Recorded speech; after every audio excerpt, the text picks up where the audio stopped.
Fala, povo de Deus! Mais um podcast aqui.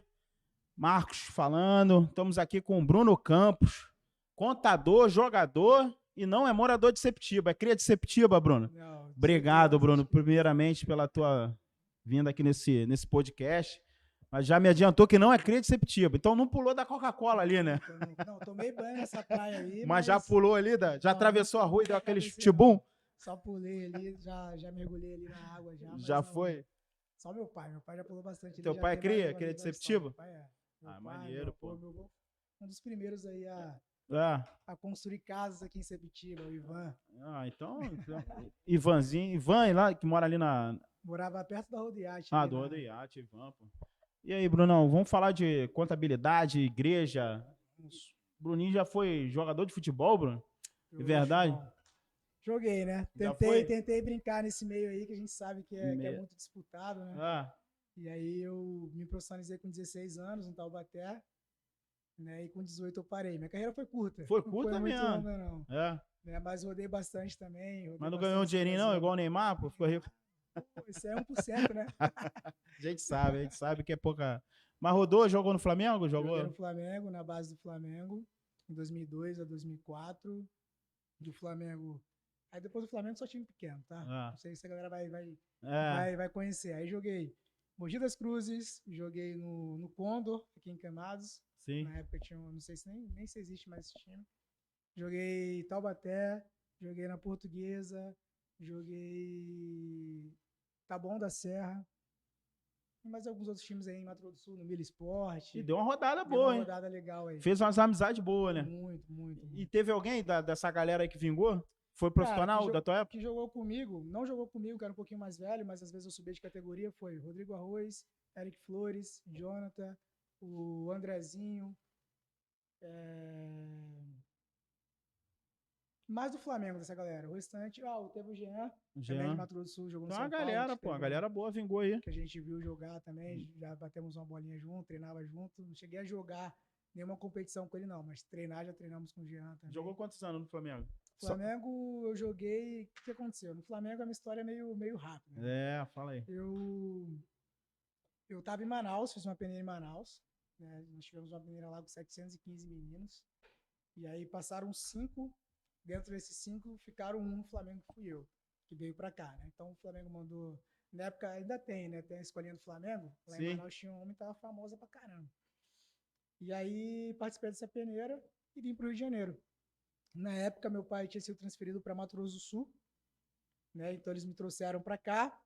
Eu com 12 anos de idade, nunca tinha saído de perto de casa. Rapaz. Nunca saí das asinhas do pai, da mãe. Dos pais, da mãe, né? Tendo tudo do bom e do melhor, né? Dentro de casa. Vim morar aqui em São Conrado. Na época, a concentração do Flamengo era em São Conrado. Meu amigo, eu fiz um treino, na época o Anthony, que era o treinador do Flamengo, ele estava sendo cogitado para ser treinador da seleção brasileira. Sim. Eu não me recordo assim muito as idades, as datas, porque... Eu também não, eu sou fraco de negócio de... Quando eu decidi parar de jogar bola, eu decidi anular um pouquinho o futebol da minha vida, porque senão a gente fica pensando... Deu um trauma, né? A gente assiste uns cabeçudos jogando bola e fala, cara, não é possível. Não é possível que não deu para mim. Então, assim, o Antony, ele foi cogitado e estava sendo avaliado para ser treinador da seleção brasileira. Sub-15, se eu não me engano. Tinha 12 anos. Não sei se era sub-15 ou sub-17, não lembro. E aí, nessa época, a época que eu comecei a jogar bola foi quando surgiu aquele boato, lembra do ala? Lateral direito tinha que ser ala e tal. E eu fiz uma jogada no Flamengo de ala. Eu joguei de meia, levei pra ponta e comecei a fazer muito gol na ponta. Levava pro canto, puxava pro meio e batia. Ele falou, cara, você não é meio de campo não, acho que você é um lateral direito. E eu vou fazer você se tornar um ala. E aí, nesse dia, eu treinei, foi até contra o Palmeiras, o nosso primeiro jogo, eu treinei, fiz 2 gols, joguei no lateral direito, e aí eu fui convocado para a seleção. Legal. Para a seleção brasileira, né? E Juvenil, aí minha vida mudou. Juvenil, né? Eu não sei se era sub-17, eu lembro que eu tinha 12 anos, eu jogava em categoria mais alta, como lateral direito. Quando eu jogava de meio de campo, eu jogava na minha categoria, né? Mirim ali e tal. Sim. Quando eu jogava de lateral direito, eu subia e chegava a jogar até no infantil. Eu joguei no juvenil, um jogo pro Flamengo no juvenil, Legal. Isso com 13 anos, aí foi até inédito. Eu lembro que o Zico até estava lá, mas chegou a comentar comigo, falou. Bacana. Foi um dos únicos que conseguiram fazer isso, jogar com uma idade tão menor em categoria acima, foi o Zico. Mas né? não era Depois gato fui não, eu. né? Tu não é gato. Não, pô, passou de 90. Só que eu tinha uma explosão muito forte, era muito Não rápido. era tigre não, né? Não. Mas eu tinha uma explosão legal no futebol, era Ah. muito veloz. E aí, então se destacava por isso. E aí minha vida mudou, né? Fui de chinelo pro Flamengo, achando que estava normal. Doutor Runco na época, me deu-lhe uma bronca. Rapaz. Falou, ó, jogador de futebol não anda de chinelo, você não tá valorizando o teu pé, você não valoriza isso aqui, que é o teu ganha-pão, a tua profissão, tal. A partir de hoje, se eu ver você de chinelo, você não joga mais no Flamengo, né? E aí foi o primeiro ralo que eu tomei, chorei, e aí quando eu fui para casa, cadê a casa? Cadê meu pai? Cadê alguém para desabafar? Não tinha, né? Então foi um baque. E aí depois os treinamentos também, período, escola. E aí uma coisa que me entristecia muito era eu ir para arquibancada, olhar para arquibancada, ver um monte de pai, né, cara? Meu pai e minha mãe sempre foi presente, muito presente na minha vida, e os meus não estavam ali. Então aquilo ali foi me deixando um pouco com depressão, e aí eu abandonei. Saí do Flamengo, larguei tudo. Na época a gente já estava indo para o Japão, né? Ia jogar a Copa Amizade, Brasil e Japão pela seleção. Aí tu Rasguei abandonou? tudo, larguei, fui embora, fui parar lá em Mato Grosso do Sul. Rapaz. Lá comecei a jogar. Né? Eu fiz uma amizade muito boa, que até o Diego trabalha comigo. Pô, legal. É um amigo que eu trouxe de lá de Mato Grosso do Sul. É né? amizade dessa época? Amizade dessa época, Bacana. jogando bola. A gente era atacante no time. A gente tem recorde lá que vai ser difícil de quebrar. É mesmo? Olha aí, ó. Né? Maneiro. E aí começamos a jogar ali na região. Joguei dos meus 14 até os 15 anos lá. Aí jogamos em escolinha, ganhamos todos os títulos que era possível ganhar ali em Mato Grosso do Sul. O futebol é muito forte, muito legal. Competitivo. E aí depois eu vim para São Paulo, para os times do interior, né? Aí com 16 me profissionalizei no Taubaté, joguei B1, B2, A3. E tem umas passagens boas, né? Fizemos algumas coisas, rodamos. E tem. Você estava me falando aqui em off aqui que tu se converteu nessa época aí? Me converti em Manaus, antes de ir pro Flamengo. Antes de ir pro Flamengo. Foi muito legal também que o futebol foi presente. Foi o futebol que te proporcionou isso? Foi o futebol. Eu sempre fui tarado por bola, né? Então naquela época então era muito mais, né? 24 horas. Eu matava a aula para ir treinar, pra você ter ideia.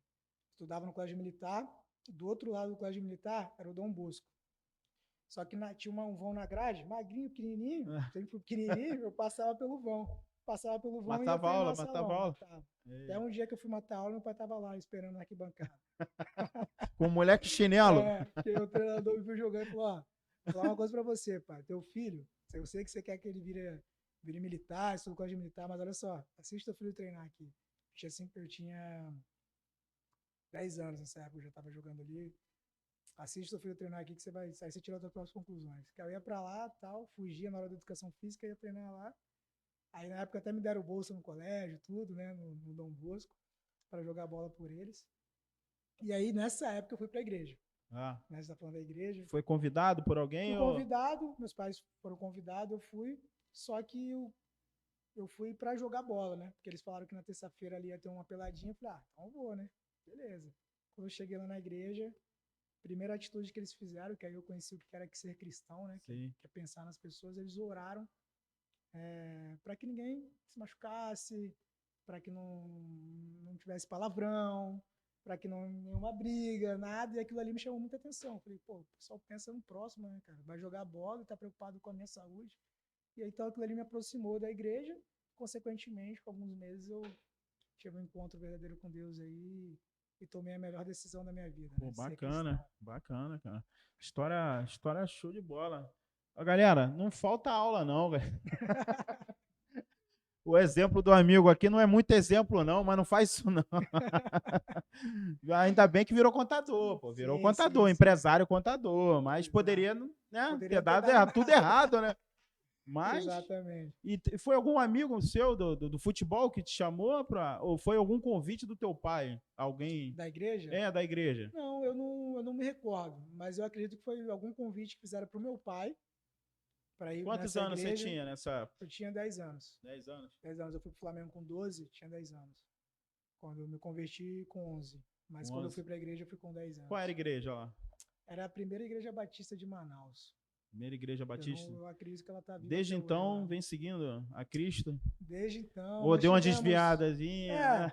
ficamos ausentes aí devido a alguns problemas Sim, dentro da igreja, né? Eu nem falo da igreja, eu acho que é sim. mais por conta da religiosidade, Isso né? E da é complicado. legalidade, que quando você estuda, você tem um Sim, grande problema, né? é. Quando você estuda um Isso é- assunto, especializa em um assunto, você começa a enxergar coisas que fazem diferença, né? Principalmente no reino, né? O que é ilegal, o que é ilícito, o que pode, o que não pode, o que realmente a pessoa está agindo de má fé ou não. Então, assim, quando eu tive algumas decepções na igreja voltada a uma parte mais administrativa, foi nem questão de igreja, tá? Mas voltada à parte de liderança, de não concordar com algumas atitudes. E aí isso meio que me entristeceu, fez eu recuar um pouquinho, né? Não fez eu me desviar, desacreditar de Jesus, ou desacreditar que esse é o caminho verdadeiro, mas fez sim eu pensar duas vezes antes de ir a alguma igreja, sabe? E essa decepção que você teve te impulsionou a ir para contabilidade? Ou não teve nada a ver Não uma teve coisa nada a com. ver, não. Isso aí aconteceu, eu já era contador, já tinha um escritório Ah, de já tinha, contabilidade, já já. tinha... Então foi um período Foi um bem depois período mesmo. bem depois, bem depois. Foi logo quando eu retornei para cá, pro Rio de Janeiro, né, tudo. E Mas aí tu aí já eu tinha tive uma desistido do atitude. futebol, já Já tinha estava trabalhando parado. com Como é que contabilidade. entrou a contabilidade na sua vida? Cara, então, com 18 anos, no meu último dia de jogar É porque ele bola, tava jogando bola, então, né? eu parei de jogar bola dia 1º de agosto. Dia 1º de agosto. Se No machucou? dia do meu aniversário, não. A gente estava jogando em Mogi das Cruzes, estava jogando contra o Taubaté, o time que me revelou. Estava jogando contra eles, tudo. Campeonato Paulista. E eu comecei a pensar. Falar, cara, acho que... Meu pai sempre falou uma frase para mim, que eu sempre carreguei, Ah, né, em tudo que eu ia fazer. Ele falou assim, ó, você vai se apaixonar. E o dia que você se apaixonar, você vai querer tomar algumas atitudes, tomar algumas decisões que vai depender de quê? De dinheiro, de emprego. E é nesse momento que talvez a falta de oportunidade ou não estudar, que você vai ter que procurar alguns subempregos. E em conhecendo você, sabendo da forma que você foi criado, você não vai aguentar trabalhar em alguns subempregos. Entendeu? Então, assim, você vai ter que estudar, cara. Ou você estuda, ou meu irmão, se sujeitar a coisas conciliava o que futebol com o estudo? conciliava. Não nunca Não larguei, largou. não. Sempre estudei, meu pai é muito em cima, sou Ah, grato a eles muito por isso. Sempre joguei bola, todo o clube que eu passei, a primeira coisa que meu pai exigia do clube era isso, que tivesse uma escola próxima estivesse ou algo, estudando. uma estrutura para eu poder estudar. Você Então deu isso foi entrada aí na bem igreja e falou que teve decepções administrativas. Você acha que hoje o povo perece realmente por falta de conhecimento? muito, muito, tá? Primeiro que a igreja ela foi formada, né, porque ela é uma instituição onde o nosso estado ele não conseguiu suprir a necessidade que deveria suprir, né, que era de prestar uma assistência social à nossa população. Então, quando a igreja é constituída em Sepetiba, a obrigação dela é prestar assistência social para Sepetiba. Quando ela é constituída no Rio de Janeiro ou em outro bairro, que seja lá, né, em Mesquita, se ela está sendo constituída em Mesquita, ela tem que suprir a necessidade que a prefeitura de Mesquita não consegue suprir. E ela está sendo constituída ali com as isenções para fazer isso. Então, eu entendo muito nesse sentido. Quando você forma uma igreja, é para você ajudar pessoas. É para você cumprir um requisito que você tem isenção tributária por isso que as igrejas são isentas de tributação, porque elas pegaram uma responsabilidade que era do Estado e assumiram, e por isso que elas não pagam imposto, né? Um dos motivos da igreja não pagar imposto é esse. Então, eu entendo que quando você monta a igreja com essa intenção, você dá certo. Mas não é isso que a gente vê, né? Você vê muita gente montando igreja para outras coisas, Benefícios para próprios, né? benefícios próprios. Então, assim, a minha decepção está em cima disso. Né? Porque se você eu não acho errado você ter a igreja ter dinheiro, você ter oferta, você dar seu dízimo, desde que esse dinheiro seja destinado a cuidar de vidas, a abençoar vidas. Agora, quando esse dinheiro ele é centralizado apenas para a estrutura ou para algum grupo religioso, aí eu acho que perde a finalidade. Você é dono de uma contabilidade, né? Isso. Vamos tentar explicar um pouco mais para o nosso público. Enquanto isso, compartilha aí, escreve aí embaixo aí os seus comentários, envia aí para a galera esse link aí. Tem muito papo para rolar aqui. Já entramos em igreja, futebol, o negócio vai para longe. As igrejas hoje em dia falta um pouco mais de responsabilidade fiscal. Você acha que falta essa responsabilidade? Porque entra na igreja o amigo do amigo. Por que não bota um profissional para fazer isso? Eu acredito que não é nenhuma responsabilidade fiscal, porque as igrejas, quando você constitui a igreja, a primeira coisa que eles querem fazer é criar um CNPJ. Criar um CNPJ, você é obrigado a ter um contador. Então, você passa essa obrigatoriedade para a contabilidade. Tá? Então, nós, como contadores, temos a obrigação de deixar aquele CNPJ legal, né, em dia, né, perante o fisco, perante todos os órgãos ali competentes para fiscalizar. Sim. Agora, o que falta é o conhecimento, ou talvez um pouco menos de maldade da liderança. Né? Como você falou, para assumir um cargo administrativo, para assumir um cargo de tesouraria, para assumir um cargo que seja voltado à gestão, a crescimento daquele lugar, daquele CNPJ, daquela igreja, tem que ter conhecimento técnico. Mínimo que seja, mas tem que ter um conhecimento técnico. Primeiro que você não está cuidando do teu dinheiro, né? E nem no dinheiro de ninguém, você está cuidando do dinheiro de Deus. Então é uma responsabilidade muito grande. Então, se você vai fazer de qualquer jeito, você vai dar brecha para o inimigo atuar. E se você vê aí os maiores problemas de igreja hoje, ele está voltado a dinheiro.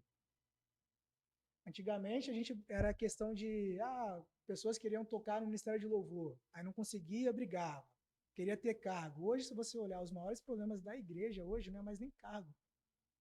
Não é mais aquela vaidade de um quer ser pastor, outro quer ser diácono, outro quer ser presbítero. Não existe mais isso. Isso aí acabou. O pessoal já amadureceu. Hoje o maior problema da igreja está relacionado a dinheiro. E o pessoal acha que o dinheiro é ruim, né? A má administração de dinheiro. Isso aí, o dinheiro não é ruim, né? A Bíblia não fala isso. Ela fala que o amor ao dinheiro que é coisa... O amor ao dinheiro é ruim. É ruim. E a gente sabe que a riqueza e honra vem de Deus, então como é que pode ser ruim se Deus ele proporciona isso, né?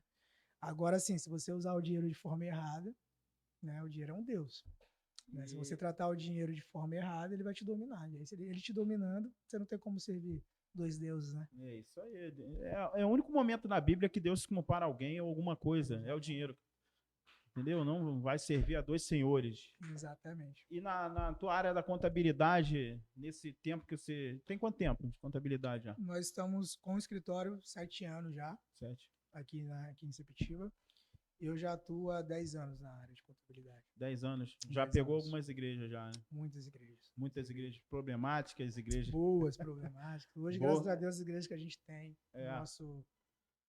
nosso ali, portfólio de cliente, elas são igrejas que são realmente cumprem com a legislação, cumprem com os requisitos, né? Até mesmo porque para a gente administrar uma igreja, ela vai ter que passar por uma sabatina ali comigo para eu ver se realmente vale a pena ou não, porque eu sei o que a gente vai porque o pessoal sabe, eles acham que não paga imposto, não, realmente não paga, mas tem a responsabilidade, então, né? Imposto de renda. A igreja não paga imposto, mas o pastor, o funcionário paga. Né? Isso é normal. Quem tem imunidade tributária, isso aí às vezes é uma confusão, né? Quem tem imunidade tributária é a igreja, é o CNPJ da igreja. Não é o CPF que administra a igreja. O CPF é normal, pô. Tem que cumprir, tem que pagar o imposto de renda. Se ele recebe a prebenda, né? O pastor recebe a prebenda. E esse valor, ele for um valor compatível à tributação do imposto de renda, ele tem que declarar isso. Então, assim, não vamos botar dinheiro no bolso aqui e vamos ver. Não, tá errado, pô. Tem que cumprir as legislações, tem que cumprir a lei do homem, né? Como é que o cara vai pregar se ele não cumpre ali a lei que tem que ser cumprida? Então, e muitas vezes eles não cumprem, né? Acha que é igreja, vamos que vamos. Tudo é ação social, tudo é ajuda de custo. Nota fiscal ninguém quer dar, para que nota fiscal? Vamos que vamos. Complicado. Mas depois a gente volta a esse assunto igreja. Vamos falar um pouco de empreendedorismo. Até nas igrejas mesmo.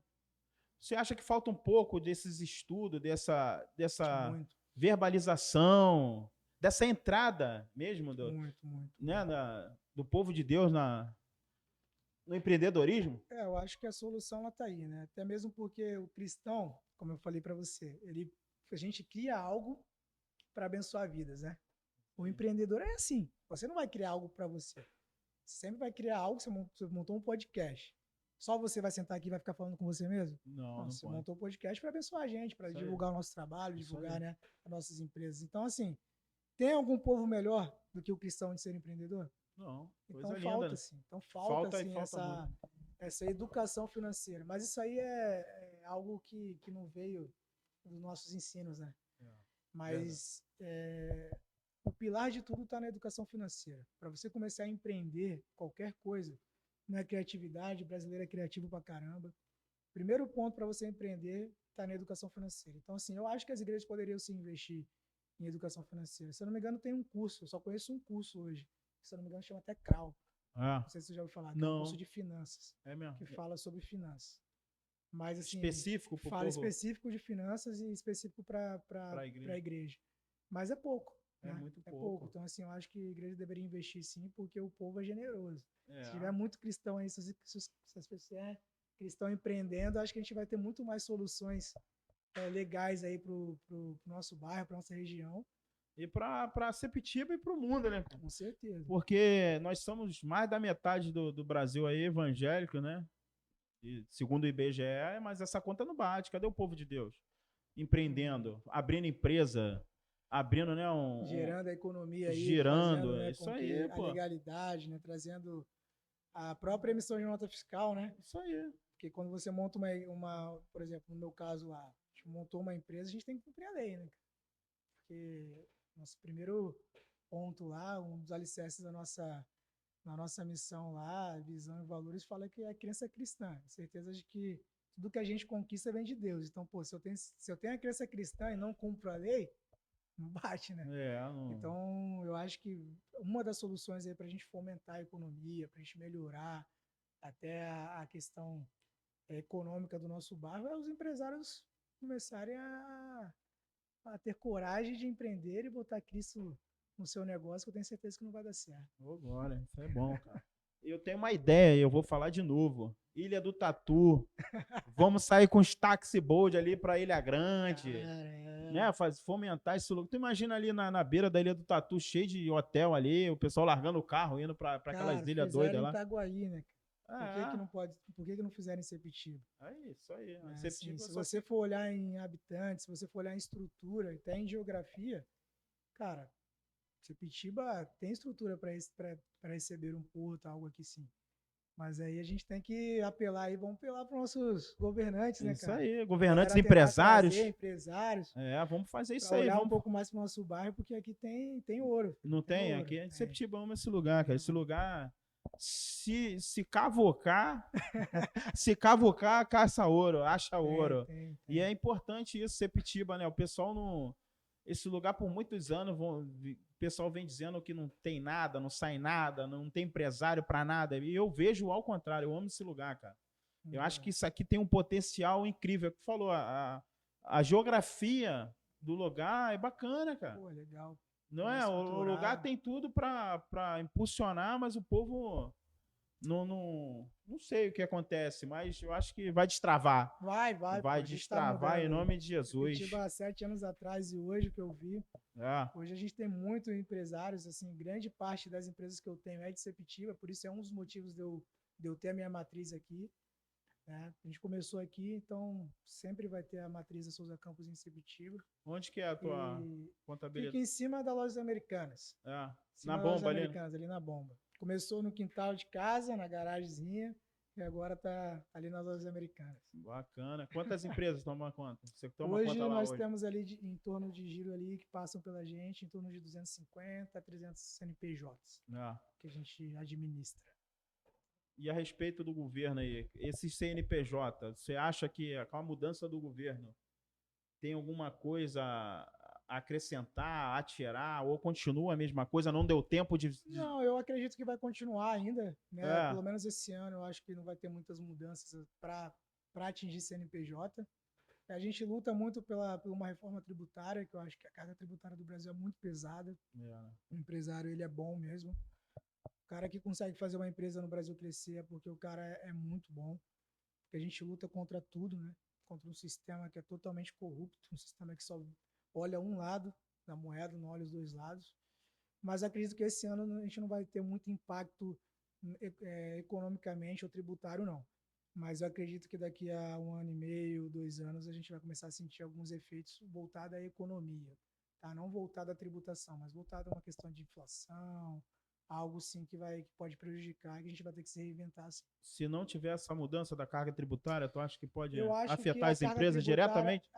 eu assim, deixando bem claro que a gente não, eu não tenho político de estimação, A né? gente não está falando Não de estamos falando de governo, a gente está governo, falando de política mas de governo. exatamente, mas eu acreditava mais nos ministros anteriores do que nos que estão agora, né? E o que eles estavam fazendo, eles estavam caminhando para um cenário econômico legal, até justo.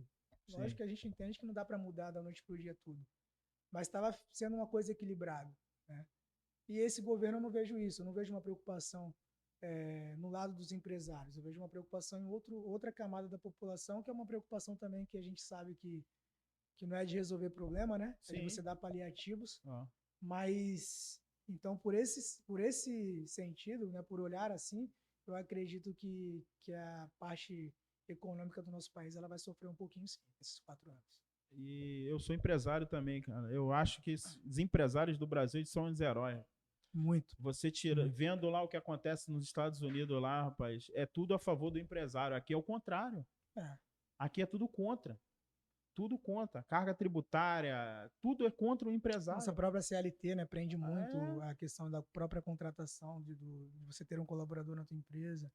É tudo contra, tinha que realmente. ser mais flexível, né, cara? É, até para. Eu falo assim, tinha que ser justo, sabe? Essa é Eu a acho que palavra tem que ser certa. justo tanto para o empresário como para o trabalhador.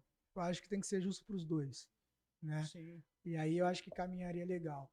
Mas não para um lado e para o outro, entende? Não só Não para entendendo, né? uma galera e tipo. Eu até entendo, né? Porque dentro do direito fala que a lei ela tem que ser caminhar sempre para o lado mais fraco, né? Então, por exemplo, na parte trabalhista, a lei sempre vai olhar para o lado do funcionário, nunca para o lado do patrão. Né? Mas eu acho que não deveria ser a parte mais fraca. Eu acho que as partes elas deveriam ser iguais. Porque aí seria justo, né? Isso. Entendeu? No mínimo igualitária, né? Igualitário, exatamente. Aquela Porque o cobrança. empresário, o bom empresário, ele sabe que ele não caminha sozinho. Isso aí. O bom empresário, ele sabe que ele precisa de um time forte. Entendeu? Ele precisa de um time com uma cultura forte. E se você tiver um time com uma cultura forte, que veste a camisa, que entrega, eu não tenho medo de dar um bom salário para meus colaboradores. Eu não tenho medo de melhorar a estrutura do meu escritório para eles, de botar um puff para a galera dormir, de melhorar, ampliar a sala, de botar mais ar-condicionado, de botar computadores modernos. Eu não tenho medo disso, porque eles entregam, né? Agora, se você não tem uma visão, se você tem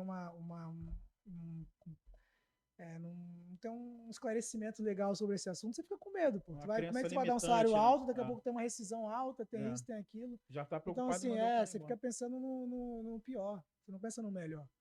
Né? Então, isso atrapalha muito e grande parte dessa culpa dos empresários especiais assim está na questão da carga tributária, está na questão É muito pesada, nessa carga tributária é pesada. da nossa reforma tributária que não vem. Então, eu acho que se mudar isso, melhora não só para o empresário, mas melhorar para todas as camadas aí da população. E falando de CNPJ, nasce mais ou morre mais? Nasce mais. Sempre nasce mais. Brasileiro no Brasil, então, todo brasileiro tem dois sonhos, né, que eu costumo dizer. Um é de ser jogador e o outro de ser empresário. Então, meu amigo, isso aí, velho, eu acho que sempre nasce mais CNPJ do que morre. Né? Assim, lógico que morre muitos, né? Mas nasce muito mais também. E a direção desse CNPJ, que você, depois da pandemia, você sentiu alguma diferença? Cara, a pandemia... Tá pendendo para um lado, mais para o outro? A pandemia foi um divisor de água? Foi um divisor. Por quê? A pandemia, ela veio... Ninguém estava preparado para a pandemia. Ninguém. Não tem como falar. Nem empresário. Não tinha como, não tem. Assim. O pessoal se reinventou na pandemia. Né? O pessoal começou a se preparar e a melhorar a sua estrutura na pandemia. Então, a pandemia, ela realmente foi um divisor de águas. Por quê? Para aquelas empresas que tinham gestão financeira e aquelas que não tinham. Simples. Quem tinha caixa sobreviveu. Quem não tinha caixa não sobreviveu. Quem era econômico sobreviveu. Quem não era econômico não sobreviveu. Então, assim, A pandemia ela mostrou a importância de se ter uma gestão financeira dentro do teu negócio. A importância de você pensar a longo prazo. A importância de você estar preparado para qualquer tipo de cenário. Então, assim, a pandemia, assim, foi um grande divisor aí de águas para os CNPJs, para os empresários. E quem sobreviveu, meu amigo, passou um pedaço complicado, mas tem uma experiência, tenho certeza que não comete os mesmos erros que cometia antes da pandemia, não. Isso é certo, filho. Falo por mim, isso é certo. Acabou de falar em longo prazo. O brasileiro não pensa em longo prazo. Cara. Exatamente. É imediatista demais, o empresário. O brasileiro em si, né? Isso acarreta, pega a empresa, pega a vida pessoal. O cara não consegue. Como eu ouvi você falando, eu escuto muito Pablo Marçal. Ele dá muitas dicas e realmente cara. O cara, para ter uma longa vida, ele tem que ter um longo prazo, tem que ter um dinheirinho guardado, pelo menos de 6 meses da sua dívida. Claro. O povo não pensa nisso, né? As empresas não têm essa gestão, vamos dizer assim, né? Por isso que tu acha que acaba terminando esse prazo das empresas, eles acabam morrendo, esse CNPJ, porque não tem estrutura. Eu tenho certeza que isso aí é um fato de observação meu de 7 anos de contabilidade. Você pode botar aí, 100% das empresas elas quebram por falta de gestão financeira. 100%. Não é porque o cara está num lugar legal, não é porque o cara não sabe vender, não é porque você não tem um bom produto. Você quebra por falta de gestão financeira. Beleza? Se você não estiver preparado, você vai quebrar o teu negócio. Preparado como, Bruno? Conhecer o cenário financeiro da tua empresa. Até para crescer, a gente precisa de gestão financeira. Entendeu? Vamos dizer que você tem uma empresa aqui e você vende caneca. Beleza? Você está vendendo caneca. Você vende para Sepetiba. Você fala, pô, tô vendendo para Sepetiba, tá beleza, tal, tem uma margem. Sabe o que eu vou fazer agora? Vou botar na internet, vou contratar esses digitais influencers, vou botar um monte de gente e vou começar a vender pro Brasil inteiro. Beleza. Vai vender pro Brasil inteiro. Você vende em média de 10 canecas por dia. Quando você bota na internet, você começa a vender 200 canecas por dia. O que você vai fazer? Primeira coisa que você vai fazer. Aí a pessoa começa a gastar mais. Tu contrata funcionário, tu começa a fazer outros fornecedores, tu começa a fazer um monte de coisa e não olha para tua gestão. Você não estava preparado para vender 200 canecas. Você tem que se preparar para vender 200 canecas. Então muda toda a tua logística. Então não é o marketing. O marketing vai, beleza, tu vai vender. E o cara quebrou. Então assim, o cara tá vendendo muito mais caneca, mas o cara vai fazer uma logística, algo que ele não vai estar preparado, vai quebrar, vendendo mais caneca do que ele não vendia só para um público. Então assim, com essa conclusão, eu entendo que se você não tiver gestão financeira, se você não conhecer o número do teu negócio, você quebra. Mesmo você vendendo muito, entendeu? Mesmo você estando num ponto excelente. Então, o que manda hoje é a gestão financeira para qualquer tipo de negócio. E a gestão financeira, acho que cabe muito, sabe em quê? A pessoa não consegue separar a empresa do CPF. Ela mistura muito, não mistura? Isso é difícil. Esse dinheiro, em vez de separar a empresa... Pessoa física de pessoa jurídica é complicado. A pessoa não consegue separar. Falo por mim, eu assim, tenho conhecimento, tenho especialização na área, e às vezes a gente comete aqueles deslizes, né? Assim, é um vício, cara. É igual tratar como um vício. Vou falar o que eu fiz comigo. Sim. Se eu andar Isso foi um problema seu? Problema meu. Normal, entendeu? E que eu acho que quase 100% dos empresários passaram por isso. Primeira coisa, o que eu fiz? Se eu andar com cartão corporativo, eu vou usar. Eu vou usar, pô. Facilidade. O cartão corporativo vai ter mais dinheiro do que o meu? Sempre vai ter? Sempre vai ter. Entendeu? Então, qual é a primeira coisa que você faz? É vício, tira, não anda. Beleza? Não anda. E qual é o próximo passo que você tem que dar para você cuidar da tua gestão e separar? Irmão, se você puder delegar isso a alguém, treinar alguém para cuidar do teu financeiro, é o melhor caminho. Entendeu? É o melhor caminho. Especializar, ter um profissional capacitado para falar do financeiro, viver com o seu negócio, né? E aí você trabalhar, é o próximo, a gente está preparando aí esse ano para dar algumas consultorias voltadas à gestão financeira. Bacana. Né? E é o sonho de todo mundo é ter o teu Prolabore, né? Mas aí eu vou falar uma coisa para você, o Prolabore não é o que deixa o empresário rico não, você vê disso? É mesmo? Olha aí, ó. O Prolabore é para você pagar as suas necessidades básicas. Então o grande segredo está aí. Amigo, pega uma planilhazinha, bota naquela planilha lá todas as suas necessidades básicas. É isso. Eu gasto X reais aí por mês. Tá. Dá uma dica aí pro Faz empresário. um fluxo de... Pro MEI, vamos lá. pro MEI, pro MEI. MEI, Vamos, por exemplo. vamos pegar o MEI. O vendedor de pipoca, o cara que vende sorvete na esquina, como é que ele consegue fazer essa gestão aí? Cara, Vamos lá. então, Vamos falar para ele primeiro. primeira coisa é separar pessoa física de jurídica. Primeira coisa que eu falo, vai no banco, abre uma conta bancária, chega no seu gerente e fala, ó, eu quero um cartão pro meu CPF e quero um cartão pro meu CNPJ. Beleza? É pra cá, né? Tô me acostumando, beleza. Você pega um cartão pro seu CPF, pega um cartão pro seu CNPJ. Segundo ponto, separa todas as suas necessidades básicas. Isso é importante, tá? Água, luz, aluguel, se você mora de aluguel, o que você tem, todas as suas necessidades, o teu lazer, né, aquilo que você gasta com a tua família, e bota ali. Você vai ter um valor, beleza? E faz a tua empresa trabalhar para pagar essas necessidades básicas do teu negócio. Estipula um dia fixo para você tirar o seu prolabore. Igual seus funcionários não tiram lá no quinto dia útil. Isso é a mesma coisa. Seja no quinto dia útil, no dia 10, no dia 15, não sei, no dia 1º. Pega aquele dinheiro, bota na tua conta. O restante é da tua empresa. Você vai você não enriquece com prolabore. O empresário ele só consegue crescer, só consegue enriquecer com o quê? Com o lucro do teu negócio.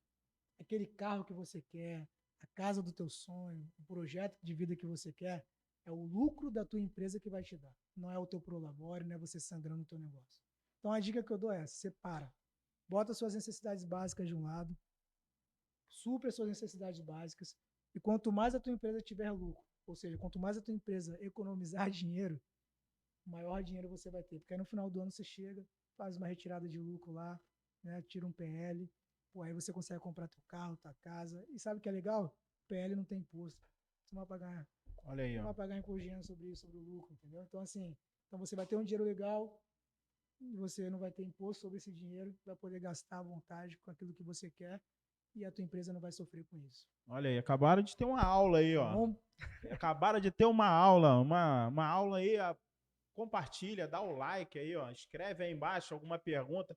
Tenho certeza que o Bruno vai responder para você aí. E como é que ele consegue, não sei se é a tua área, escalar isso? Não é a minha área, né? A gente entende, entendi, mas assim, eu por experiências, tá? Isso. Mas não sou especialista Como em já cuidou marketing, Mas a gente, assim, primeiro ponto, se o negócio ele não tiver no digital, ele tá morto. Hoje Ponto. já, depois da pandemia, Acabou. então... Se o seu negócio não tiver no digital, você tá morto. Digital beleza? Que você fala pode Digital ser o Instagram. Instagram, Facebook. Se você não tiver ali, esquece. Você não vai atingir o público que você precisa atingir. Beleza? Então, assim, para você escalar um negócio, você tem que fazer o quê? Compartilhar para mais pessoas aquilo que você faz, né? E aí ter a compra daquele produto. Então, é você divulgar, beleza? E outra coisa, criar recorrências e dentro da recorrência, você criar produtos que vão fidelizar cada vez mais clientes e nichar isso. Público A, público B, público C. Então, você tem um público fiel que te garante a recorrência, que te garante a estabilidade do teu negócio.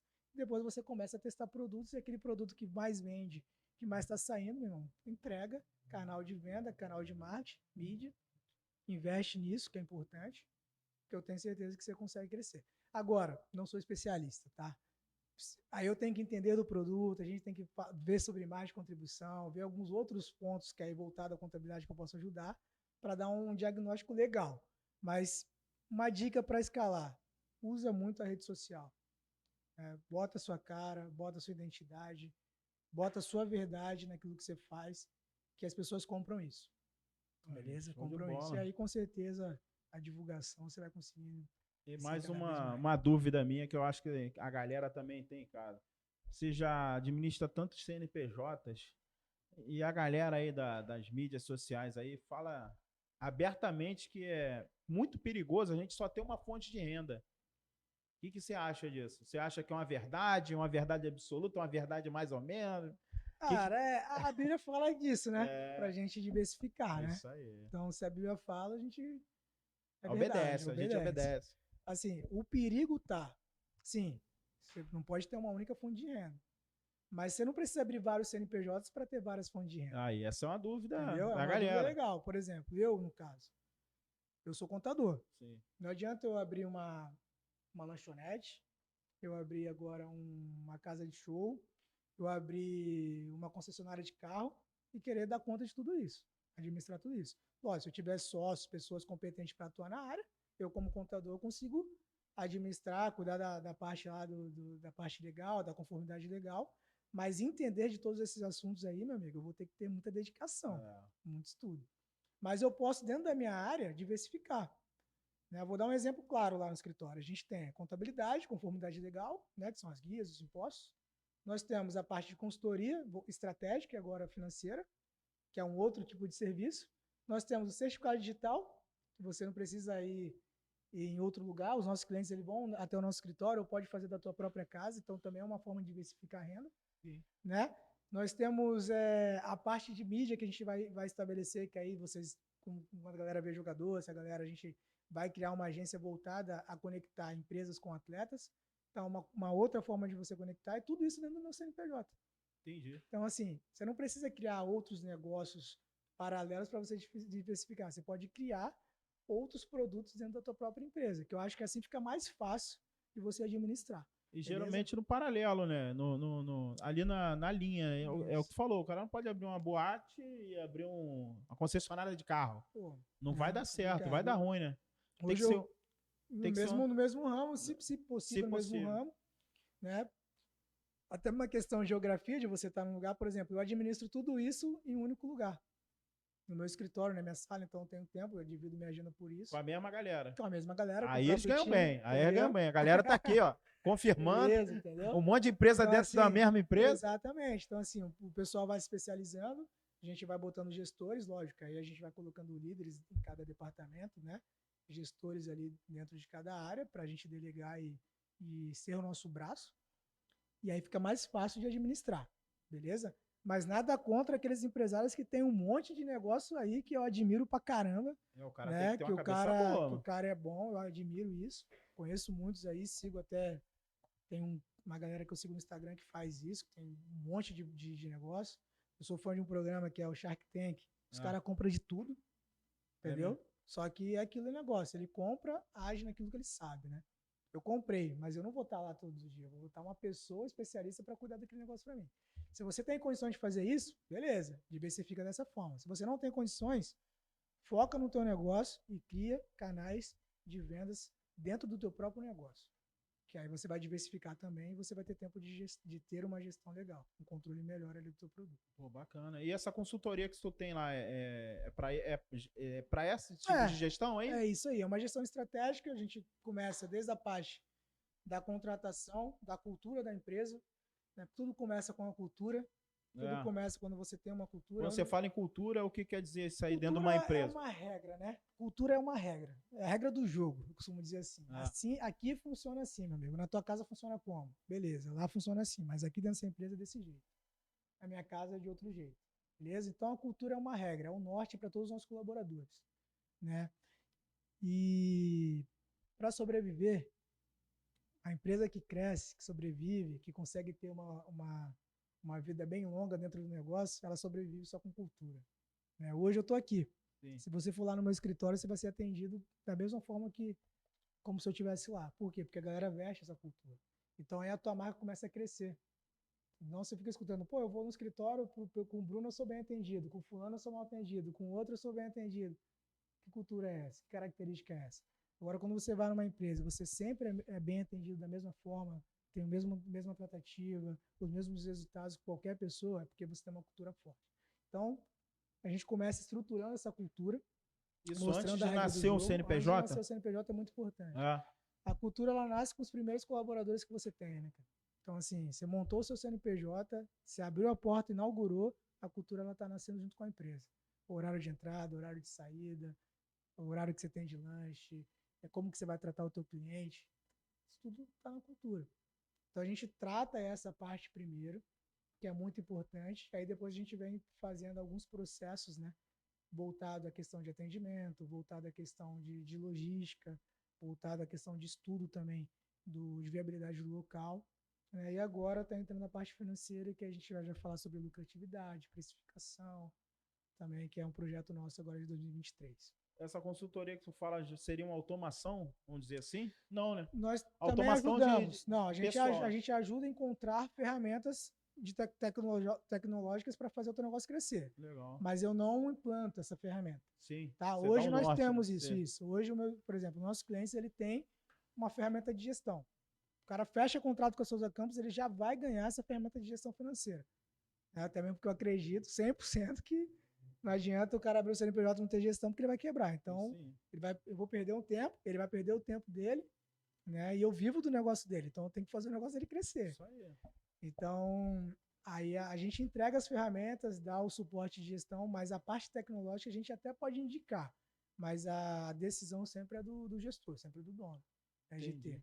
Não é voltada à parte de automação que eu falo. É estratégica, te dá um plano de ação, te dá uma direção para você poder tomar umas decisões mais assertivas. E essa é a parte da quanto tempo dura isso, essa consultoria, esse nascimento do CNPJ? Como é que é essa? Para consultoria ou para construir o CNPJ? A consultoria faz parte do CNPJ? Não. Ou não tem nada a ver uma coisa com outra? Não. Geralmente a gente tem um trabalho lá que é de legalização, que é para abertura de CNPJ. Demora em torno ali de uns 15 dias, porque a gente faz um acompanhamento. A gente faz uma auditoria, a gente olha se o local ele tem viabilidade para isso, a gente tira o alvará. Se não tem que fazer a transformação do local. Então, a gente tem um prazozinho ali, mais ou menos de 15 a 30 dias para esse CNPJ ser constituído. E aí, a partir do CNPJ constituído, ele vai ter esse serviço que ele pode escolher. Entendeu? Eu quero a contabilidade. Beleza, ele vai ter a contabilidade, vai ter a nossa gestão, vai ter a nossa forma consultiva de entregar o nosso produto. E aí, se ele notar algum problema, alguma dificuldade, ou se eu também notar que ele está tendo alguma dificuldade, eu implanto alguma consultoria específica naquela dor que ele está tendo. Aí a gente atua. Geralmente, a nossa consultoria ela tem um prazo ali de 1 mês a 1 mês e meio de acompanhamento, tá? Mas tem consultoria de 5 dias também. Coisa que é bem específica, rápida, bem né? Prática, coisa que a gente vai atuar bem no processo mesmo. Então, assim, a minha consultoria, eu não gosto muito de teoria, então a teoria você estuda. A prática a gente faz junto. Então, é muito prática, botando mão na massa, botando os exemplos da minha própria empresa. Então, assim, eu mostro alguns exemplos que eu aplico dentro do meu negócio para o cliente, e ele entende, e ele formata para o negócio dele. Então, é muito prático, né? Então, por isso que a gente tem um tempo reduzido aí. Então, não tem um tempo específico, né? O seu tempo, exatamente. É o tempo depende que o da pessoa precisa, pegar e tal. Independente do nicho que é. Independente do nicho. É o tempo que ele precisa. Tem consultorias minhas ali, que aí já passa a ser um acompanhamento que estão durando aí em torno de 6 meses já. Porque a empresa quer, ela precisa, né? Toda a parte de... Quando ela vai fazer uma contratação, quando ela vai fazer uma estruturação de um novo negócio, ele já quer a Souza Campos ali atuando também nessa parte de cultura, implantação, regras, né? Processos bem definidos e claros. Então, a gente acompanha esse processo com a empresa um pouquinho longo, né? Mas geralmente é 1 mês e meio. Um mês e meio. Para largar, para desmamar. Exato. Para a galera desmamar. 1 mês e meio ele está preparado para decolar. Bacana. Agora vamos trazer um pouco isso aí para dentro das igrejas. Vamos voltar lá pouco para dentro das igrejas. Esse tipo de consultoria que você dá, por que nas igrejas não tem isso? Não, eu nunca vi. O primeiro ponto é a transparência, né? Quando você fala de um CNPJ, empresa, essa transparência ela fica um pouco limitada. Mas você tem que ser transparente para o teu funcionário. Você tem que mostrar para ele para onde você quer ir, aonde você quer chegar, como você vai chegar, quais recursos você vai usar. E aí o seu funcionário vai chegar mesmo. E na igreja não pode ser diferente. Então, quanto mais transparente você for para os seus membros, mais apoiadores você vai ter para o teu negócio. Ou inimigos, né? E aí talvez o medo é esse. Entendeu? Então, assim, o problema está na transparência. Tá? Quando eu atuo nas igrejas, o primeiro ponto que eu atuo está... A primeira coisa que eu falo, como é que você faz a prestação de conta para os seus membros? Mas existe isso em igreja? Existe, tem que existir, pô. Ué, sério? Tem que existir. Você sabia disso aí? Que na tua igreja tinha que ter prestação de conta? Tem que ter, pô. Lógico que tem. O contador falando. Tem que ter, ué. Tem que ter. Até mesmo para defender o pastor. O pastor que não presta conta, as ovelhas vão falar mal dele, pô. Quando o pastor trocar de carro, o que a pessoa vai falar? Não presta conta, o dinheiro é da onde? Da igreja, não é? Agora, se ele prestar conta, se ele mostrar para a igreja quanto que ele recebe, quanto que a igreja paga, Não fica mais fácil para ele? Muito mais, né? Então, é uma questão de você... Eu acho que é mais de caráter, cara. Vamos ser bem sinceros. É. Eu acho que é um problema, não é um problema... Não adianta a gente falar de Bíblia porque o cara sabe. Você vai falar de, pô, tá escrito na Bíblia que tem que fazer assim. O cara sabe, ele sabe até mais que a gente. Sim. Então, eu acho que o problema das igrejas ela tá mais na questão do caráter da liderança. Entendeu? Se o caráter for duvidoso, meu amigo, Não tem contador que dê jeito, não né? vai ter dinheiro chegando fácil, dinheiro sem nenhuma dificuldade, apenas com a caridade dos irmãos, né, com a boa ação das pessoas. Qual foi o esforço que ele fez? Zero. Qual vai ser o esforço para ele gastar? Zero. Então, aí Aí onde é... acontecem as responsabilidades aí que a gente está vendo, né? Infelizmente. E é brincadeira o que tem acontecido, né? Muita gente passando fome, muita gente necessitada e as igrejas se omitindo. As igrejas ricas, tem muita igreja rica aí. Muito, muito. E o que esse povo tá fazendo com esse dinheiro? Eles acham que não vão prestar conta, não? Uma hora chega, né? Uma Deus hora já separou o momento para essas pessoas. Né? uma hora vai chegar, né? Deus fala pra gente ficar tranquilo que essa galera tem um momento certo de encontrar Deus ali. Rapaz. E aí eu acho que vai ser bem pesado. Tem pastor aí que eu acho que eles não acreditam em Deus, não, velho. Eles acreditam em qualquer coisa, menos em Deus. O que eles fazem com o dinheiro das igrejas aí é brincadeira. Mas complicado.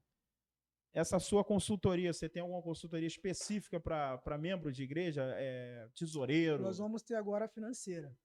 A financeira ela vai atuar, vai atingir qualquer pessoa, qualquer empresa, porque o financeiro ele vai atuar nisso. Se você chegar com uma dificuldade financeira, pô, Bruno, eu queria fazer uma administração, queria fazer uma gestão no CNPJ de uma igreja, queria aprender, né? Eu fui convocado a ser tesoureiro, né? Passou pela Assembleia e tal. E eu não sei como é que é, qual é a função do tesoureiro? A gente vai fazer isso, entendeu? Então, essa financeira, essa consultoria de gestão financeira, ela vai ter umas ramificações aí para atingir todo tipo, até as igrejas também nesse sentido. A estratégica, não. A consultoria estratégica eu não recomendo para as igrejas, por quê? Porque a gente fala de cultura, de política, isso, cada igreja tem a sua, tem o seu estatuto, tem a sua regra, e não se aplica, né? Porque CNPJ você tem que pensar também na lucratividade, né? Às vezes você tem que deixar o coração um pouco de lado. Na igreja não, você tem que ser coração o tempo todo, né? Você tem que pensar no ser humano o tempo todo. Ou não, então, né? Depende do pastor, né? Então, assim, a consultoria financeira vai atingir as igrejas, sim, se o pessoal quiser procurar, mas a estratégica é voltado a CNPJs mesmo. Minha opinião. Eu acho que está um pouco largado as igrejas nesse ponto. O pessoal fala muito de tributar. Eu não sei se eu sou contra, a favor. Não sei se vai ter como... Não sei. Ainda não tenho uma opinião formada nesse negócio de tributar. Já é tributado. O que o pessoal está falando de tributar são justamente as ajudas de custo que esses pastores ganham. Isso é tributado, isso é o salário dele. A gente fala com prebenda. Sim. Isso é tributado. Ele tem que prestar conta. Você está vendo aí um monte de pastor sendo preso, né, perdendo um monte de coisa aí, porque ele acha que não, é da igreja, é meu. Não, pô. É da igreja. O seu é o que você retira. O que você tira, aí não é mais da igreja, é seu. Aí você tem que cumprir a lei que é prevista na nossa Constituição. Imposto de renda, tem tudo normal. Agora, o que tem que acontecer é a igreja cumprir o papel dela. A igreja tem imunidade tributária por quê? Porque ela presta ação social. Acabou. Ou não, né? Acabou. Como não presta, tem muita Então, se o dinheiro ele chega para a igreja, é para isso. Lógico, se o pastor ele é integral, se, pô, não haja, se tem uma secretária, se tem uma estrutura lá onde tem que ter membros, se você tem que pagar, sim, todo trabalhador é digno do seu salário. Sim. Agora, a maior fatia do bolo tem que ser para a sociedade, para o povo, não para o pastor. Se for para o pastor, está errado. Você pode ter certeza que está errado. A visão da igreja ela não é compatível com a visão de Deus. Isso aí é fato. Beleza? Eu já peguei balanços orçamentários ali, cara. 70% da despesa da igreja, 70% da despesa da igreja ia para uma única pessoa. Eita, igreja. Olha aí, igreja. É complicado. Pede para ver o livro caixa da sua igreja, membro. Você tem o direito, membro. Tem o direito. Olha o contador falando aí. É complicado, né, cara? Pastor pode ficar rico, contador? Bruno. Trabalhando sim. Agora, Com dinheiro da lã da ovelha? Dinheiro de ovelha, não. Sou contra. Trabalhando, sim. Trabalhando, qualquer pessoa pode ficar rica. Só trabalhar. É isso aí. Beleza? Agora, Complicado, né? usando a palavra de Deus como comércio, aí eu acho que tá errado. Acho que Nosso Jesus não é legal, não. Não ia ficar muito satisfeito, não, com essa igreja que É. tem hoje aí. Mas Deus é bom, o diabo não vale R$ 1. Vamos voltar aqui para a sua contabilidade, meu amigo. Vamos dar uma suposta consultoria para um, vamos dizer assim, para um CNPJ que está nascendo agora. Você já até deu, falou do cara da carrocinha de pipoca. Esse cara, quanto que ele gasta para abrir um CNPJ hoje? A pessoa está querendo abrir um CNPJ. Pô, tá ouvindo a gente? Eu tinha que pedir ajuda até os meus colegas ali, os meus amigos, mas vamos lá. Hoje um CNPJ, para você construir um CNPJ com todas as legalizações, né, com todas as licenças, hoje você vai ter um custo ali em torno de uns R$6.500 a R$7.000, tá? Com todas as suas legalizações. Isso com custo de contabilidade, custo de alvará, licença sanitária, vigilância, algumas taxas aí que você tem que... O MEI também não? O MEI é de graça, tá? O MEI não tem custo, tá, galera? Isso aí eu já vi algumas empresas aí cobrando, não. O MEI para a constituição de MEI não tem custo nenhum. Diz que nasce rápido, né? Simples. Lógico, tem que ter o conhecimento, né? Não é simplesmente você abrir um CNPJ. Se abrir um CNPJ, você vai ter algumas obrigações. Sim. Então, assim, mas o MEI não tem custo, tá? Lá no escritório, lá a gente abre o CNPJ e aí só cobra a questão se ele quiser ser o nosso cliente, quiser ter uma gestão financeira, uma consultoria, algo mais, aí tem um honorário a ser cobrado. Mas a constituição do MEI, 0800. Só procurar a Souza Campos lá, falar com a galera, que o pessoal... Qual o endereço lá mesmo? Lá está receptivo o quê? Qual o número lá, sabe? É em cima da loja americana, galera. Em cima da loja americana, na bomba ali, ó. Estrada em cima da loja americana. O não número tem eu não lembro. Tá, Luno. Tá. Em cima da loja americana. Sabe aí? Alguém sabe o número aí? Chuta aí. 5861. 5861. Tá gravado aí agora. Souza Campos Soluções Contábeis. E voltando lá no futebol, tu vai ter gestão de dar essa garotada aí? Cara, vai ter também? Tem um projeto muito bacana. Nós temos esse trabalho já. Por quê? Jogador de futebol é empresa. Ponto. Isso aí é fato. É um CNPJ? É um CNPJ. Não tem como. O que uma pessoa ganha hoje, um CNPJ demora anos para ganhar, o cara ganha em mês. Então ele tem que ter uma gestão financeira. Então como que eu atuo dentro dessa área do futebol? Eu atuo diretamente em dar a gestão financeira. O que eu estou fazendo hoje na consultoria, que eu estou abrindo para todos os CNPJs, é o que eu faço para um atleta. Você está entendendo? A gente vai atuar nesse sentido. A gente atua nesse sentido, cuidando das finanças, organizando a finança do jogador. Para quê? Para quando ele se aposentar, ele ter um dinheiro ali legal. A gente não, só para não confundir, tá? Sim. Eu não sou investidor, a gente não pega o dinheiro dele e multiplica, não. Sim. A gente pega o que ele tem e cuida. Aí, se ele quiser investir em alguma coisa, aí a gente indica ou ele contrata algum investidor para fazer isso. Mas a parte ali do que entra e do que sai, a gente equilibra, entendeu? É bem isso. Se entrou X, meu amigo, só pode sair Y. Senão você não tem dinheiro, entendeu? Ou então, se ele tem que pagar o imposto, abrir um CNPJ, constituir alguma empresa, aí a gente também atua nesse sentido aí, cuidando da conformidade desse atleta também. Maneiro, bacana. Já tá cuidando de alguém, não? Ainda não? A gente cuida, mas... Já cuida? Cuida, mas a gente deixa em off, porque senão Olha fica muito perigoso. Rapaz. Moleque Ney deve estar por aí, hein? Não, deixa em off, porque senão fica muito exposto, perigoso. Perigoso. Entendeu? Mas é bom, você que é boleiro aí, ó, tá começando, passou 2 aqui, um aposentado e o outro, o William aí ontem, gente boa pra caramba, o William. Sim. E essa molecada gasta muito dinheiro, né? Eles ganham muito dinheiro, né? Como que eles ganham muito dinheiro? Aquele ditado, rapaz, você dorme pobre e acorda rico, né? Rico não, milionário. Meu filho. Milionário, né? Muito dinheiro. Milionário. Né? Um contratozinho de um garoto desse... É muito dinheiro. É o ponto de chegar pra você falar que dinheiro não é mais problema pro cara. Literalmente, né? Rapaz. Como é que muda? Como é que a mentalidade do cara aguenta um negócio desse? Não aguenta. Se não tiver uma administração, tem um monte de jogador antigo aí que eles ganharam dinheiro. Hoje os caras são mendigos. Perivaldo. Porque o patamar, o patamar de vida de um atleta, ele é muito alto. começa no seguinte ponto. Hoje, você dorme hoje, você está indo em qualquer lugar. Você anda aqui à vontade. Isso a gente tem como experiência com alguns moleques lá que a gente acompanha, né, a carreira. O moleque tá, vamos lá no bar shop, anda no bar shop, vai em qualquer lugar, vai no Outback, come. O cara jogou um jogo na quarta-feira, entrou de titular, ele não pode mais andar ali. Aí ele vai ter que comer no restaurante mais restrito. Se ele quiser sair com a família dele, ele vai ter que ir para um lugar um pouco mais privilegiado, com pouca gente, ou que vai, mas vai uma galera que vai conseguir, né, respeitar o momento dele. Então o patamar desse cara fica cada vez mais alto. Cada vez que ele tem mais sucesso, ele vai ter que frequentar lugares um pouco mais restritos. Né? E quando ele encerra a carreira dele, meu amigo, aí é verdade. Ele é esquecido. Ele é lembrado em campo. Verdade. Né? Ou se ele virar um Zico da vida aí, um Neymar, tudo bem. Pelé, mas a grande maioria dos atletas, jogadores de futebol, quando termina a sua carreira, ele fica esquecido. Entendeu? E o patamar de vida dele fica como? Mesma coisa, ele só quer continuar no mesmo restaurante, no mesmo lugar, na mesma casa. Só que a renda que ele recebia como jogador, ele não recebe mais, agora como um mero mortal como nós, né?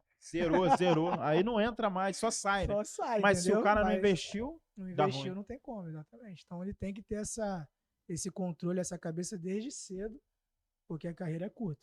10 aninhos no máximo, né? E como é que é essa gestão aí? O pai do garoto intromete? Se tiver o família, empresário, como é que todo mundo em conjunto, tá? Todo mundo junto. Eu não sou empresário. Sim. Tá? Eu não atuo em negociações de clube de futebol. Damos dicas, a gente dá conselhos normal, mas nada em decisão para o cara. Real Madrid e Barcelona, vai perguntar, não, a gente nem tá, entendeu? A gente conhece alguns assuntos, mas a gente sempre chama o pai para presente. Quem tem pai, né? A maioria que tem pai presente, a gente chama o pai para atuar. Aqueles que não têm, a gente tenta fazer um trabalhozinho ali de pai, mas geralmente os empresários estão bem preparados para isso também. Inclusive o curso que eu quero fazer agora, que a gente vai fazer na CBF, é para entender isso, aí sim, quem sabe um dia poder agenciar e cuidar assim de carreira de jogador. Mas hoje é mais a parte contábil mesmo. Bacana. E esse dinheiro, você já viu algum deles aí negar essa ajuda? E dá algum problema para eles mais na frente, assim? Ainda não. Eles têm aceitado bem? Tem, ainda não, porque é novo ainda, né? Pode ser que daqui a pouco a gente tenha algum problema, né? Mas ainda estão com o pé no chão. Daqui a pouco eu não sei, mas eles a grande maioria aceita de boa? Tem porque entende o trabalho, né? E aí isso também mudou muito. Antigamente, na minha época, não se falava sobre isso. Né? Na minha época, hoje tem palestra em clube, entendeu? Hoje a gente tem abertura em alguns clubes para dar palestra, para falar sobre isso, falar sobre gestão. Então, assim, os moleques eles estão crescendo já com uma cabeça legal. Bacana, entendeu? Voltada a isso aí. Isso é importante, né, cara? Porque essa molecada são meio pipa voada, né, cara? Eles não pensam muito no... É que a gente tava falando amanhã, aqui no longo prazo, né? A gente eles não pensam. Eles vivem, né? Normal. Ganha 1 milhão hoje, gasta 2 amanhã. Ganha 3, gasta 4. E vai embora, né? Se não tiver uma gestão profissional... E saber gastar também, né, cara? Tem isso. Então, o cara vai comprar um carro milionário, tá aí o PVA. Aí compra uma mansão, aluga uma mansão, tá aí o aluguel no mês. Condomínio. Então, assim, tem que ter esse controle. Mas a galera tá bem instruída, né? O pessoal a galera que a gente trabalha, assim, tem uns empresários muito bons. Então, eles cuidam muito bem nesse sentido, entendeu? E a gente atua mesmo na parte mais de consultoria, né? De algumas decisões estratégicas que a gente teve. A gente teve um caso legal aí que foi bacana, de um atleta, que ele foi criar uma marca, só que ele tinha um contrato com a Nike. Ele foi criar o quê? Uma marca própria. Só que ele tinha um contrato. Caraca, meu irmão. Deu um problema aí nesse sentido que a gente atua, entendeu? Também cuidando, criando o CNPJ, desvinculando a imagem dele com a marca. Por mais que a marca seja dele, mas bota uma outra pessoa para administrar tudo isso. E aí, mas assim, são assuntos meio que burocráticos que fogem um pouco o cara não tá ligado no dia a dia, Você não sabe, né? Você tem um contrato. Dependendo de você assinar com o contrato, você só pode aparecer de Nike. Você põe. Como é que ele vai criar uma marca dele? Aí eu quero botar um outro tipo de camisa. Não pode, pô. É uma multa milionária. Mas não pode tirar foto. Tem que pagar uma multa milionária, entendeu? Então, assim, vai aparecer em público, né? Com a roupa. Então é cuidando dessas partes, assim, sabe? Fora as 4 linhas do campo ali pra gente tocar e administrar. Pô, bacana, cara, maneiro. Esse mundo do futebol, essa molecada, a maioria quer ser jogador, né? Mas não tem essa administração, né? Geralmente não tem. O cara não cuida. Eu conheço alguns jogadores aí que acabaram pobre. É. Começaram bem, no meio estavam bem e no final não tem mais dinheiro. Amigo meu de pouco tempo aí, o cara não tem no máximo uma casa para viver e ponto final. Não guardou R$ 1. É isso aí. E tu tá falando, o cara ganha muito, mas ele gasta demais também, cara. A qualidade de vida dele é muito alta. Né, o custo que ele tem é muito alto. Entendeu? O cara é jogador de um clube grande, ele não vai. Até por questão de vaidade ou de segurança também, eu não sei. Não vai estar em qualquer lugar, entendeu? É difícil, tá? Então, assim, é complicado. E ele realmente é um CNPJ? Literalmente ele tem que abrir um CNPJ? Porque, por exemplo, o que ele ganha como jogador é normal. Vai pro CPF dele, tudo tranquilo, claro. Só que ele tem algumas ações de publicidade. Sim. Se isso vir pro CPF, ele tem uma carga tributária muito maior do que se ele abrir um CNPJ, entendeu? Então, compensa você abrir um CNPJ na sua marca, né, no seu nome ali, para você pegar essas agências de publicidade. Aí você presta um serviço. Entendeu? Aí você paga um imposto mais barato. Uma carga tributária menor, bem né? Menor, bem menor. Do CNPJ. Bem menor. Rapaz, do que o CPF. Olha aí. Entendeu? Quem quer virar jogador de futebol não sabia disso aí, não. Abre um CNPJ para amanhã. Tá no juvenil? Já abre o CNPJ. Fazer uma ação publicitária, não bota o CPF, não. E aí, olha aí. Bota no seu CNPJ, a só pagar menos imposto. É muito maior? É mais pesada, assim? 27,5% como pessoa física e 6% como pessoa jurídica. Rapaz, abre 2 CNPJ, filho. Não abre um só, não. Abre 2. Só aí já compensa, né? Meu Deus do céu. Aí vai a quase zero com 2. Vamos voltar aqui para as igrejas, cara. Esse negócio de igreja acaba comigo. Não aguento isso, não. Por que essa administração não é levada a sério dentro das igrejas, Bruno? Fala comigo. Você já teve dentro de alguma igreja ao ponto de ter esse conflito como profissional? Já tive. Tive. Uma das minhas maiores decepções aí dentro da minha profissão foi assim, né? Foi voltada à igreja. Mas é muito pela transparência, tá? É o que eu falo para você, é muito pela questão do caráter. Do caráter. Porque preparado eles estão. Porque quem é pastor passou por seminário, fez teologia em seminário, e ele teve uma matéria que chama administração eclesiástica. Quem é pastor teve essa matéria. Então, uma dica aí, se o pessoal falar que é pastor perto de você, pergunta se ele teve essa matéria no seminário. Se teve seminário, né? Então, assim, se ele teve essa matéria, ele sabe que ele tem que fazer uma administração, ele tem que prestar conta. Eu não presto conta com meus membros, mas você tem que prestar conta pelo menos para Deus, você tem que fazer, velho. Mostrar para ele que realmente que está sendo gasto na obra é de verdade, é coisa lícita, entendeu? E esse problema que tu teve foi grave?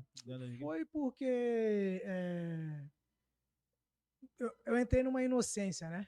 Eu fui com a intenção de ajudar e quando eu entrei no terreno ele estava realmente minado. Né? E quando você é inocente, você vai pisando na dinamite, né, meu amigo? Então, assim, eu escancarei algo pensando que ia ajudar e aquilo ali se tornou um problema gigantesco que até de diabo eu fui chamado nessa igreja, entendeu? Simplesmente porque eu notei alguns desvios aí que desvio de verba? Que estavam acontecendo, né? Carro zero, auxílio combustível de mais de R$6.000 por mês, né? Então, assim, em papelzinho de pão, né? Gastei R$300 de combustível. Assinatura do pastor e o carimbo. E aí? Cadê o comprovante? Cadê a nota fiscal? Então, assim, alguns controles meio complicados. Então, assim, eu fui tentar organizar e ajudar a mostrar isso, né? E acabou se tornando algo... Já como profissional. Já como profissional. Aí eu usei um pouco da técnica de auditoria, de algumas especializações que eu tinha. Só que eu fui achando que... Tava fazendo a coisa... Não, realmente tava fazendo a coisa certa, mas achando que tinha inocente, né? E quando eu entrei, não era nada... Já tava não era inocente, não. O pessoal já estava há muito tempo. Tinha até escritórios de contabilidade ganhando proveito nisso, né? Em tudo. Então, assim, descobrimos muita coisa. Rapaz, e aí eu meio que me decepcionei porque você não espera isso, né? Dentro de uma igreja, não. Eu, pelo menos, não esperava, entendeu? Esperava dentro de CNPJ de empresas e tal, mas dentro de uma igreja eu não esperava uma reação dessa, uma administração dessa. Rapaz, e qual foi a tua atitude depois minha atitude tudo isso? Foi falar a verdade, falar o que eu vi, né? Mas foi pedido pra você fazer ou você fez? Não, eu era tesoureiro. Ah, Eu era tesoureiro da igreja. então era obrigação fazer, pô. Então Não eu era fui. pedido de ninguém. Não. Então eu fiz assim uma questão, eu entendi que a igreja tinha um grande potencial, só que eu não tava vendo que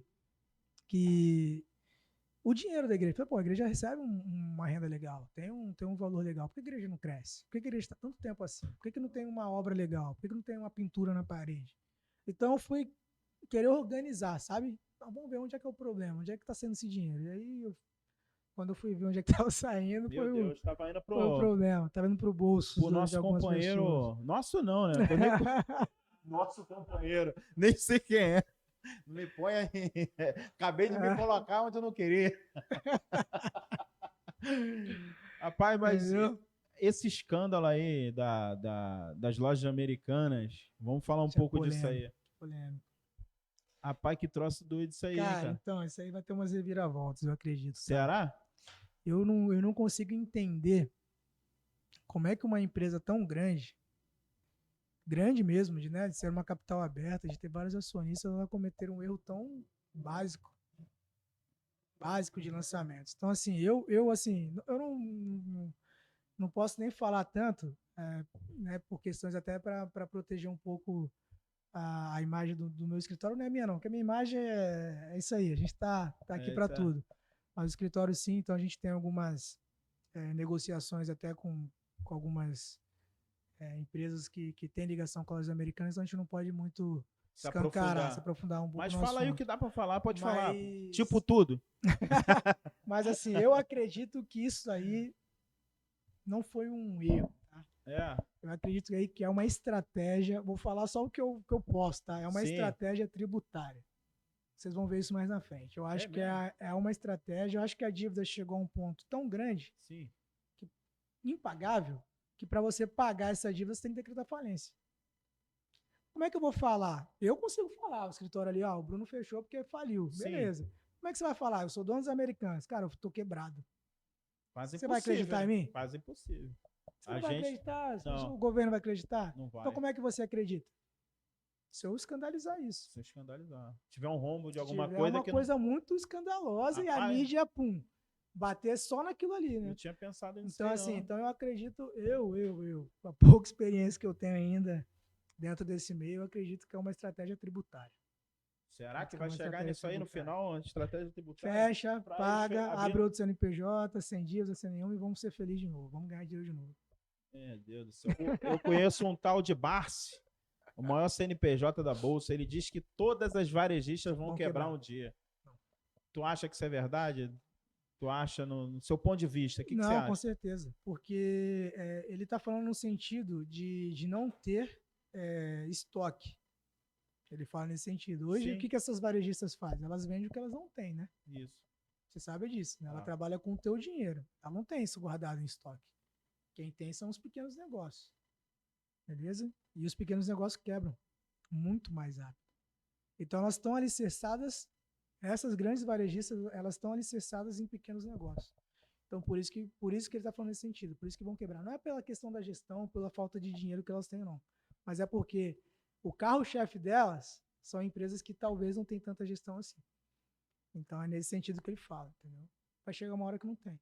As americanas aí, se eu não me engano, tá no site, né? Você pede um produto hoje, eles estão dando um prazo muito maior para entregar, né? Então, nesse sentido, nessa situação. Mas e, geralmente tu compra na loja americana e não é da loja americana? Não, é tipo um...